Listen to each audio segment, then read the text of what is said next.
When my urge to travel kicks in, I'm someone who wants to experience a perfect holiday. Some sun and sand at the beach, revisit history, a walk through the forest, maybe even find my spiritual side. Basically, I want the complete package, and that's when I heard of Karnataka, which promises all of this and much more. I'm Anjana Appanna at the Bangalore International Airport, and I'm setting off into the state right now with book, baggage, and a head filled with excitement, hoping to discover the many worlds in Karnataka.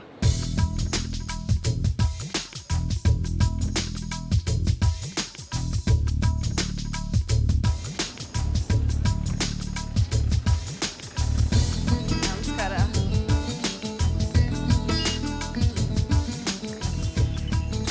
Okay, I'm all set and very, very excited. I've got on my traveling boots, my car is ready, and well, I just can't wait to hit the road. I get the feeling I'm not just going to discover a whole lot of Karnataka, I think I'm going to find a bit of myself in there as well.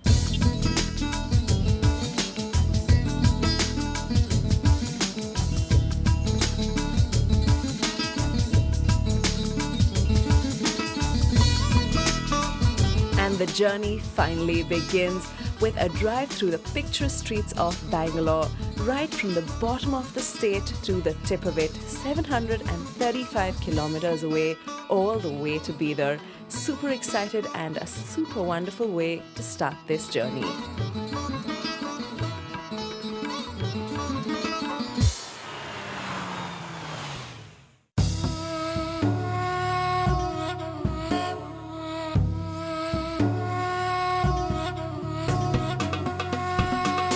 As you enter Bidar town, the last thing you expect is to be taken on a journey back in time. Yet that's exactly the feeling as you walk through Bidar Fort. The brick red domes stand witness to the splendor of the Bahmani rulers.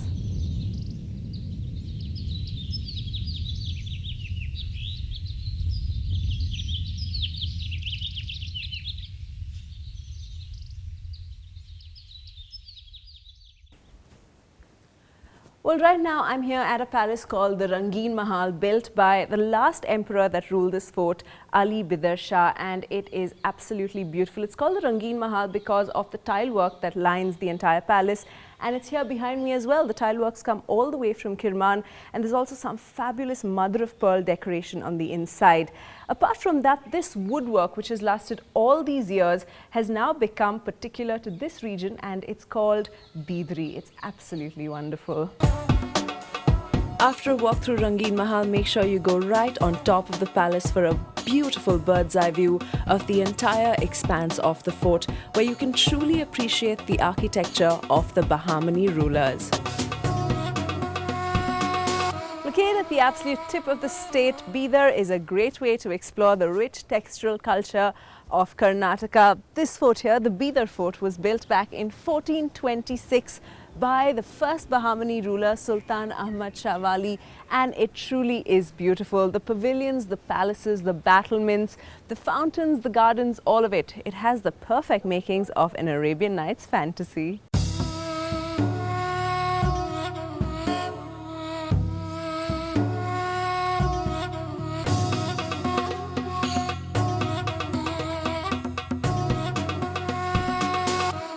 One can only imagine the reverence one felt while offering prayers here in the Sola Kamba Masjid, the masjid built of 16 pillars. It's just incredible. The fact that it's so absolutely white somehow makes it so much more pure. This masjid was built by the first Muslim ruler to settle down here in Bidar, Sultan Ahmad Shah Wali. This mosque is really amazing. It has great light. It also has a great view of the front courtyard and of the palace. And besides that, everywhere you stand, or rather anywhere you stand, all the pillars are lined perfectly behind each other. So that means wherever you're looking, there's perfect order.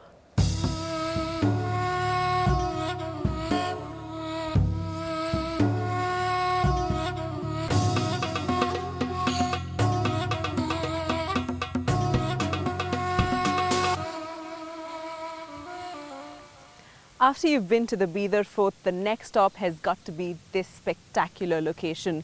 Here lie enshrined the 7 tombs of the Bahmani Sultans. And well, it's just one of those images that's going to stay with you for a lifetime.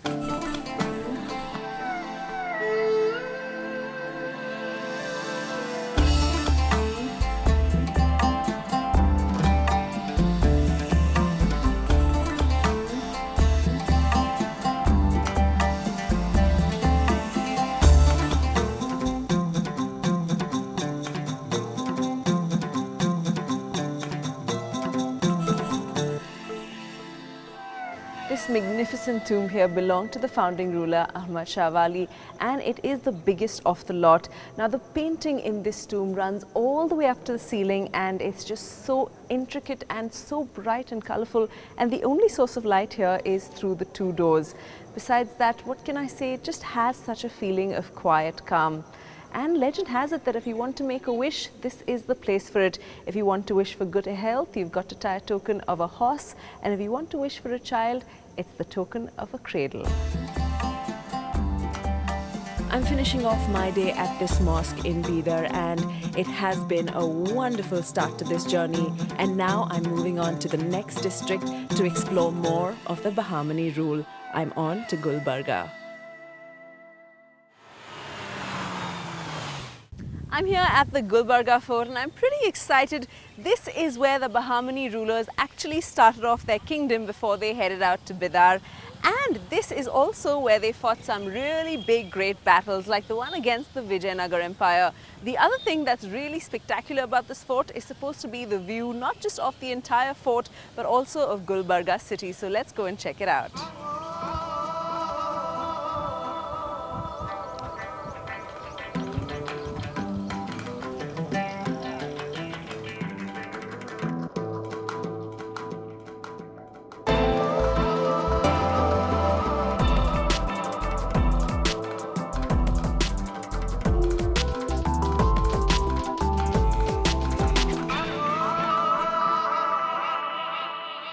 The Gulbarga Fort is like a museum of sorts that house several temples, mosques, courtyards, gardens and so much more. And the masterpiece is what you see here behind me, the 38,000 square foot Jama Masjid, which is reminiscent of the great mosque of Cordoba in Spain. These crumbling ruins really take you back to the glorious past of Karnataka.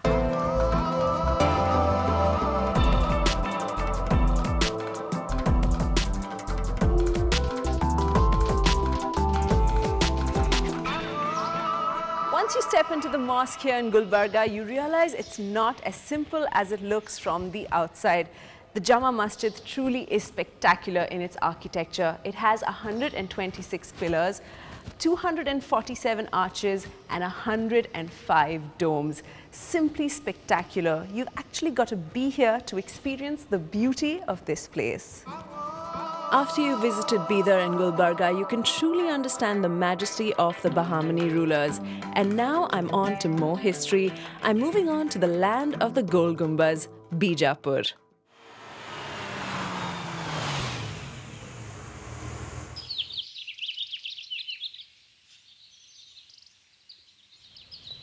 Whenever one talks of Bijapur, the first thing that comes to mind is the Gol Gumbaz. You can see it from almost anywhere in the city.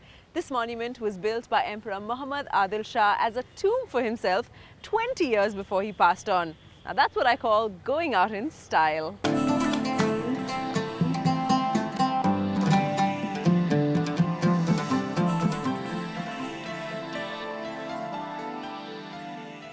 When you start walking towards the Gol Gumbaz, you realize why it took them 30 years to build this structure. It's absolutely beautiful, the detailing on this building, and the fact that it's so massive makes you feel tiny. While you walk in, you realize it's sheer architectural genius. There are 8 pillars on the outside, each 90 feet high, and that is what actually holds the dome. So when you look at the dome from the underneath, it looks completely unsupported, like it's suspended from the sky.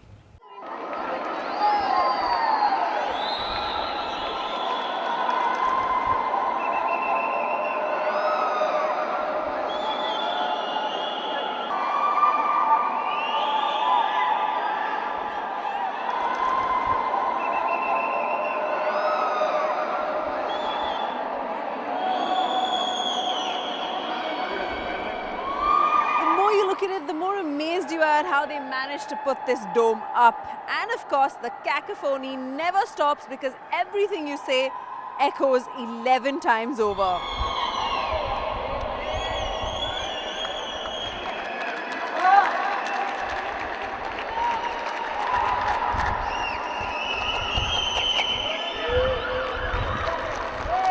The view from up here is so completely worth those 5 flights of stairs.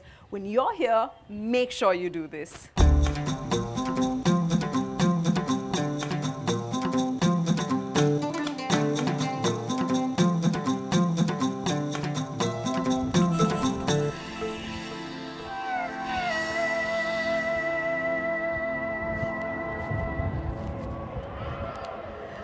Well, I'm finally here at the resounding dome, and I'm going to go check if the walls actually do whisper. From the sound of it, it certainly does.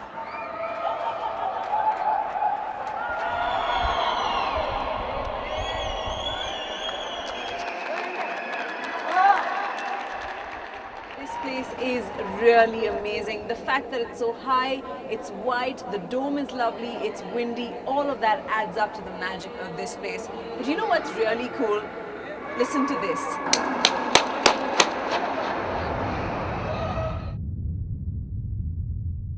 The sun has finally set on my day here at the Gol Gumbaz and in Bijapur, and it's been wonderful getting to know the Adil Shahi rulers better. What makes this even more special is the fact that I get to watch the Gol Gumbaz under the stars.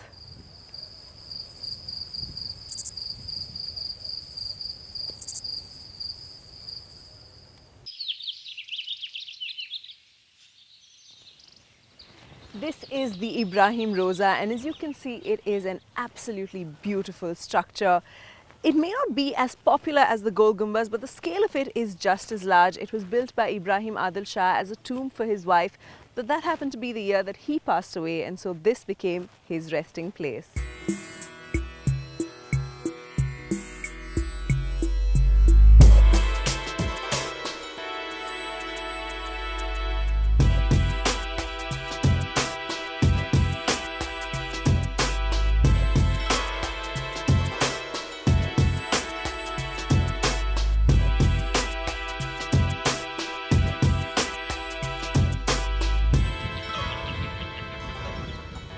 This place is truly beautiful. It makes such a stunning visual structure against the sky.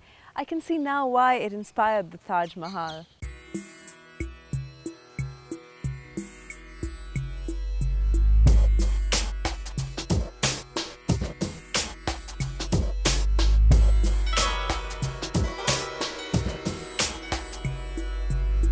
Of course, when one mentions Bijapur, the first thing you think of is the Gol Gumbaz. But trust me, once you're here at the Ibrahim Roza, you will be completely awestruck by the beauty of this place.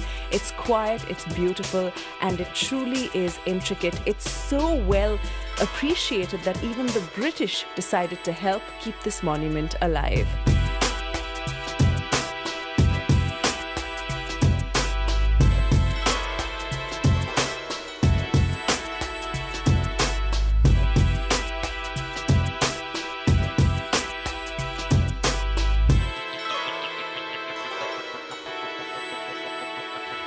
This place truly is beautiful. It's so quiet, calm, and the carvings on these wooden windows and all the intricate detailing outside just makes it the most perfect place to rest, I guess. This entire structure, the mosque included, took 43 years to build, and even though Ibrahim Adil Shah wanted to build it for his wife, he ended up being the one to be buried here first. That's his tomb there. Alongside is his wife's tomb, Taj Sultana, his mother and his 3 children. This place really has some sort of magic. On to another wonderful day in Bijapur, and now we're visiting a monument that's almost just as glorious as the Gol Gumbaz, except I do think it's still a work in progress.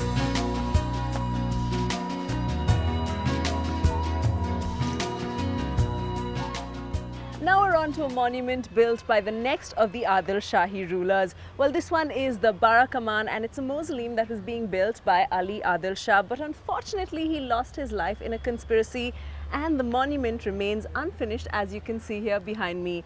Bara Kaman, translated, literally means 12 arches in Urdu. Well, it's said that he was trying to build it high enough so that the shade of this would fall directly on the Gol Gumbaz built by his father.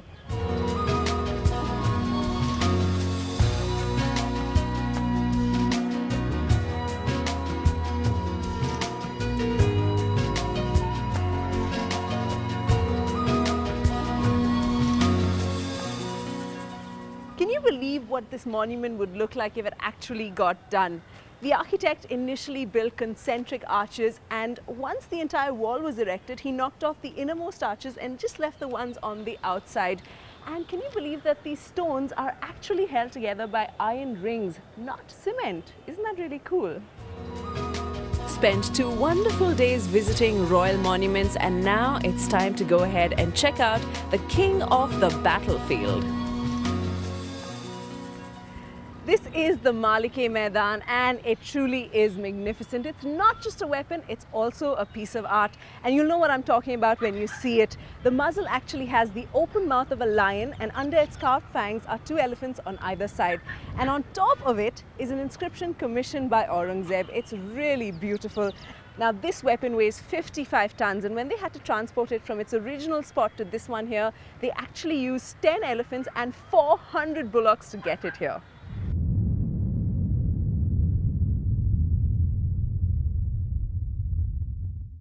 And now, driving along, it's time to move on and travel back in time into the Chalukyan era to experience a dose of their beautiful architecture.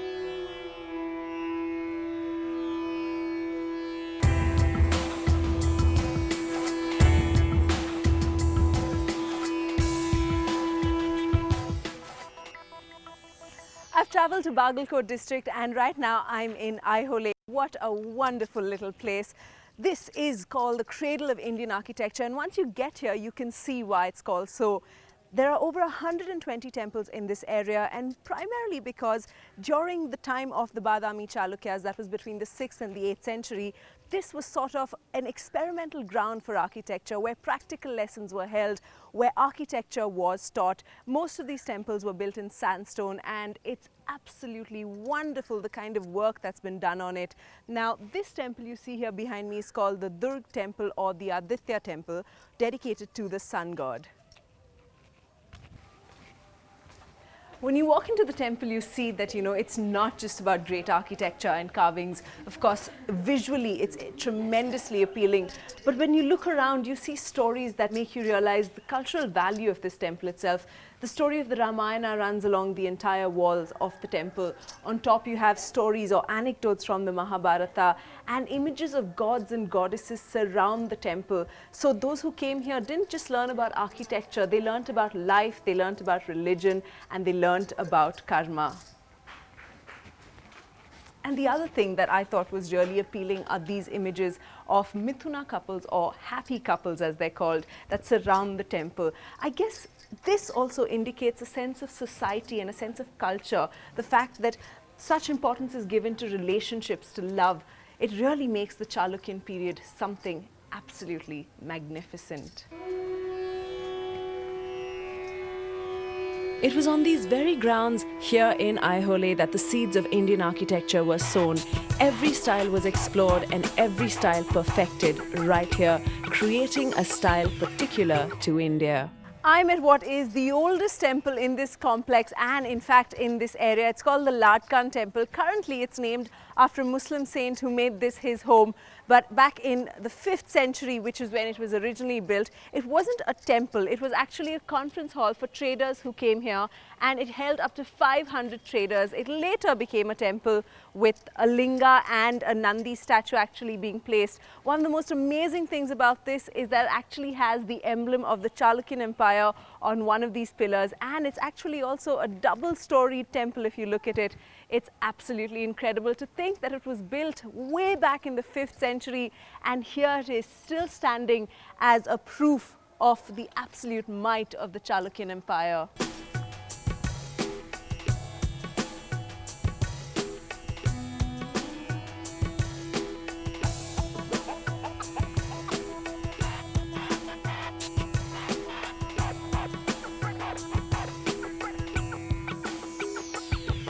This is really exciting. I'm at the first ever cave that was utilized by the Chalukyan architects in the 6th century. This rock is called the Ravanpadi or the Ravalpadi, and it's called so because all these rocks look like the 10 heads of Ravana. What a beautiful location. This was the first ever rock that the architects actually carved out, and when you look on the inside, it's just incredible. It has the Nataraja, it has Shiva, Parvati, it has Ganesha, Kartikeya, so many more. I mean, it's completely filled on the inside with carvings, and the fact that it's such a beautiful color, stands out so well against the sky, truly makes this incredible.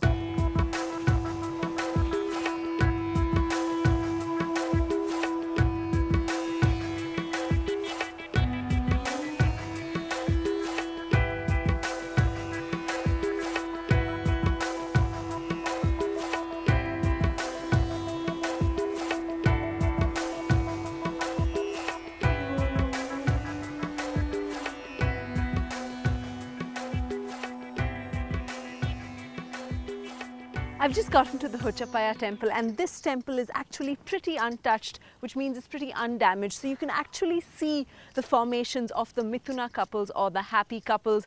There are also a few other carvings and inscriptions that run along the walls. Now there's also this really famous inscription by a very well-known painter of the time. His name is Naraswabba, and he has proclaimed in that inscription that there was no one as great as him before him, and that there never will be anyone as good as him after.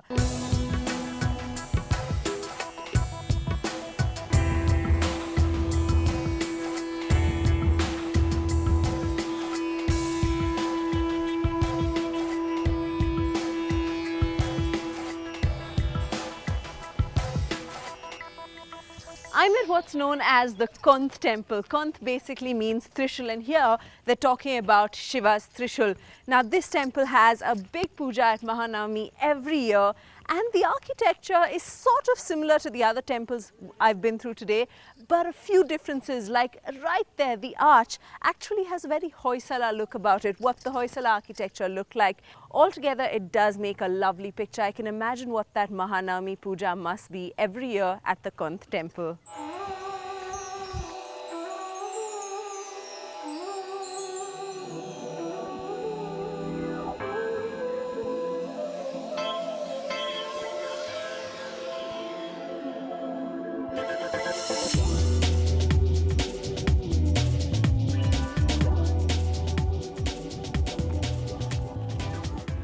It's actually great to see something that you've read in your history books. This is the Meguti temple, and this is India's first ever dated temple. It's a Jain temple. On the outside is something very interesting. It's an inscription written by Ravi Kirti, who was a poet in Pulakeshi's time.